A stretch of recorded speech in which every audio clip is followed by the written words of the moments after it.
sont plus que tendues. Bruno Retailleau veut tordre le bras à Alger et imposer sur le sol français les mêmes contraintes que celles appliquées par l'Algérie sur son sol, Maï-Hélène Trémollet. Oui, l'idée est simple, contraindre l'ensemble des personnels diplomatiques travaillant pour l'Algérie en France à signaler chacun de leurs déplacements hors de Paris ou éloignés de leur lieu de travail. Une règle déjà en vigueur à Alger, où chacun des membres du personnel diplomatique français doit rendre compte de toute sortie de la ville et où l'ambassadeur est accompagné par une escorte policière 100% du temps, officiellement pour des mesures de sécurité. Cette initiative, si elle était mise en place, rentrerait dans la stratégie de Bruno Retailleau, qui plaide pour inverser le rapport de force avec Alger après plus d'1 an de tension.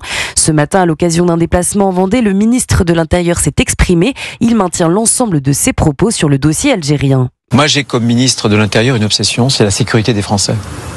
Or, l'Algérie contrevient à la règle de droit international qui est la réciprocité. Je ne veux pas d'un second Mulhouse en France. C'est la raison pour laquelle je prends des mesures pour protéger les Français. Manière d'envoyer un signal à Alger, mais aussi au reste du gouvernement français, à commencer par son homologue du Quai d'Orsay, Jean-Noël Barrot, qui préfère maintenir la voie diplomatique avec l'Algérie, quitte à désavouer la place Beauvau. Hier encore, l'ambassade de France à Alger confirmait que le ministre de l'Intérieur agissait seul et non dans le cadre d'une concertation gouvernementale. Maï-Hélène Trémollet du service politique d'Europe 1.